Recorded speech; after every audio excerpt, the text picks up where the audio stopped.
where I remember kind of sitting in the theater and I was with some friends and they all kind of asked me, what do you think? And I just kind of sat there and didn't say anything for a good while because I was processing everything. And what I can say is that the part of the Killing Joke adaptation that is lifted straight from the comics, from the actual Alan Moore comic, that 45 minutes or so is spot on. It is exactly what it should be, but it's the added material that just didn't work out well. And there's also the issue of when that came out, and when the original story came out back in the 80s, it was supposed to be kind of this self-contained Elseworlds thing, but then it got grafted in to continuity, and even though it's considered kind of this really important point in the Batman continuity and for Batgirl and stuff, we've moved kind of away from a lot of that in just in terms of kind of society and storytelling, to where because in that original story, a lot of what happens with Barbara, with Batgirl, is used to serve the storytelling for other characters. And how exactly they thought there was a way to do this film where it wouldn't fall back on that, where it would actually successfully give Barbara some agency, I don't really know. And part of it is there's a whole kind of thought process where when it comes to these animated films, that animated films means kids, and animated films means kid friendly, and this is one of the Batman stories that is absolutely not kid friendly, and you just don't. I mean, I think that if you're really trying to make that point, then you haven't been paying attention for like the last 25 years with animated things like The Simpsons and Family Guy and South Park and all of this stuff. Right. Yeah. But there are still people that, when they look at animation, they think kids. They don't think that animated stuff is going to draw in adults, really at all. So it's like, oh, Batman animated, yay, something I can take my kids to. Nope, not this. Keep them very far away from it. Yeah. Yeah, right. All right. Okay, so anything else that you thought was cool that we should touch on here? For Comic-Con? Yeah. I would say that for me, the absolute most important thing to come out of Comic-Con this year came out Thursday afternoon, and that is that after 5 years and we thought it was dead, the Clone Wars is back. Yeah, that's going to be cool. That is going to be amazing. At this point, what we know is that they're going to do a 12-episode run to kind of finish out some of the storytelling that they wanted to tell that they haven't already been able to tell in other mediums. I mean, they took some of the Clone Wars scripts and turned it into a novel about Asajj Ventress. They took some of the details from some of these later Clone Wars. Go ahead. I know about that novel. It sounds like they did some really interesting things there, and I'm sort of fascinated by this idea of like the redemption of Asajj Ventress. If you have not read the novel, you absolutely need to read it. It is one of the best, in my opinion, or if not the best novel that I've read so far in the new canon. That is one of the novels that I cannot recommend highly enough. Some of the novels in the new Star Wars canon aren't really worth the paper they're printed on, but this is one that definitely is. So I think what they're going to do. Okay. I think what they're going to do is spend a lot of, of this 12 episodes. They'll probably spend at least 3 or 4 of those episodes focusing on the Siege of Mandalore, which is kind of where they wanted to end the show, and how they're bringing Ahsoka back into it, because they have the idea is that they have Ahsoka kind of go off on her own as a proxy of the New Republic military and attempt to try and take Mandalore back from Darth Maul. Interesting. So here's my like sort of tinfoil hat theory about Ahsoka that I would love to see. I think that in the movies it would be super, super badass if an old Ahsoka shows up to train Rey. I would love that.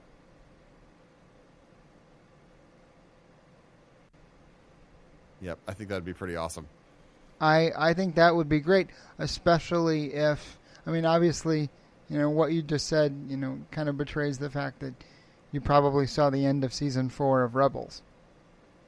I have not seen any of Rebels. I only know that Ahsoka shows up.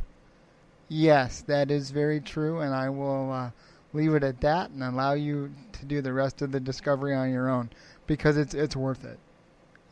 Awesome. Yeah, I'm looking forward to it. I think it's something that I'm going to try and, look up from our library maybe or something on DVD and watch through it with my son, because I think that would be fun. That would be a great plan. There, I think he'd really be able to relate to it. Yeah, I think that would be good for him, and I think you might actually appreciate. The cool thing about Rebels is it's this interesting kind of intersection between almost Star Wars and Firefly. Cool, yeah. In the sense that there's this, crew of 6 or 7 people. They all kind of hang out on this ship together, and they're this quasi-family, and there's definitely...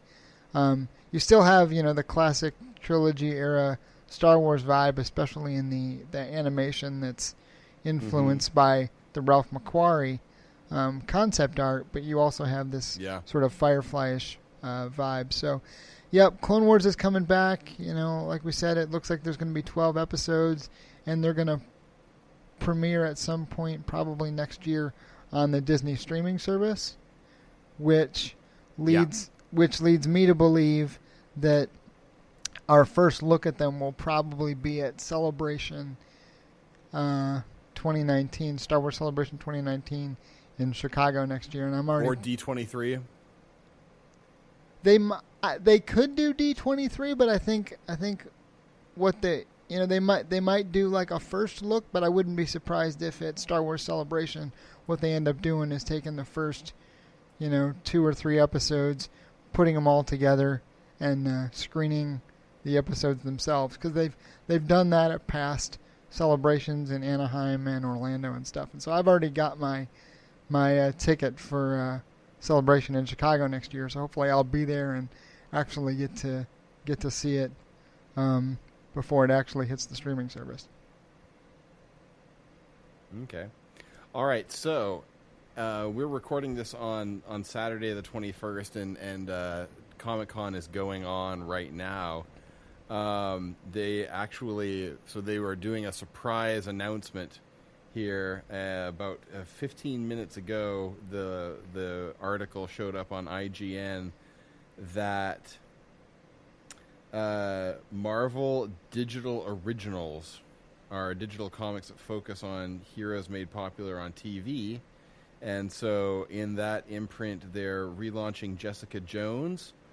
They're adding Cloak and Dagger, and they're also they've already relaunched Jessica Jones and Cloak and Dagger, and now they are adding Luke Cage, Iron Fist, and Daughters of the Dragon to that lineup.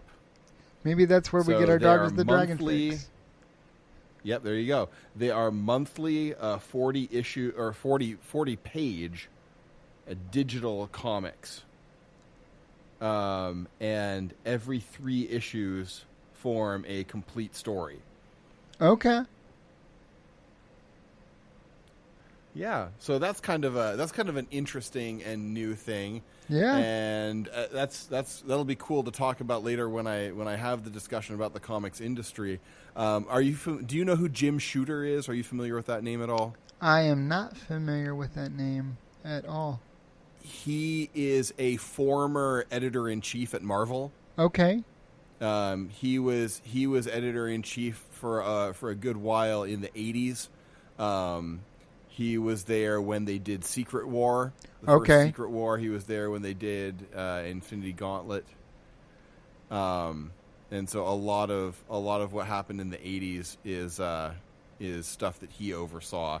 Okay. And I actually got a chance to talk with him at a local comic convention a couple of weeks ago, and got an interview with him. So we're going to have that as part of that episode that's going to be coming up at some point. But anyway, yeah, there you go. There's your new Daughters of the Dragon from the Netflix incarnation. All right. And see now, actually, now I'm not sure if that is supposed to be, if this is going to be the Netflix versions of these characters. It looks like no, because I see a white Colleen Wing here on the cover of this number 1. So obviously this is the classic comics version of these characters and not the Netflix TV versions. But anyway. Okay. There we go. Still, I mean, Colleen and Misty, I'll take it. Yep. John, what are your thoughts on we haven't had a chance to talk about it yet, but as much as we don't really love this whole idea of a live action Teen Titans show that they seem to want to peddle, what are your thoughts on the fact that they are going to bring Young Justice back for a 3rd season? I know that Young Justice is well loved. I've only seen like probably 3 or 4 episodes of the first season. Okay. But if it all is true to form to that first part of it, then I think that can only be a good thing. Okay. I mean both seasons are really they're good. They're worth it. They're well done. And based on the trailer that they released a day or two ago, it looks like they're going to kind of continue in that tradition. So I would love, for them to kind of just dump this whole live action Titans idea and just take that money and invest it in more episodes of Young Justice personally, but that's just me. Yeah. Yeah, I don't know if maybe if they get severe enough blowback from reactions to the trailer, then maybe they will. I don't know. See what happens. It does happen. You're right. Yeah, and I feel like it happens. I feel like it's more. It can happen more now than in the past, because fans are a lot more vocal. Like because of social media, it's easier for the fan uproar to be more visible and to actually do something. Than just like the letter writing campaigns of the past. So yeah, who knows? I mean that's a large part of the argument as to why they decided, why Disney and Lucasfilm decided to bring back Clone Wars for another half season to finish, because Dave Filoni in the Clone Wars panel, they did this kind of retrospective 10th anniversary panel, and he said, there is not a day that goes by where fans on social media don't try to contact him and say, please bring back Clone Wars. Like, we know it got canceled, but please bring it back. And now it's actually happening. So it's not out of the realm. Yeah. All right, cool. Any final thoughts before we wrap up here? Not really. I think that they've done some really good things with Comic-Con this year, and it's only Saturday afternoon at this point, so there's more to come out. I'm interested to see kind of what happens. I know that you're not a fan, but I will be watching the Aquaman trailer just to get an idea of kind of what they're going to do and where they're going to go. So We'll see what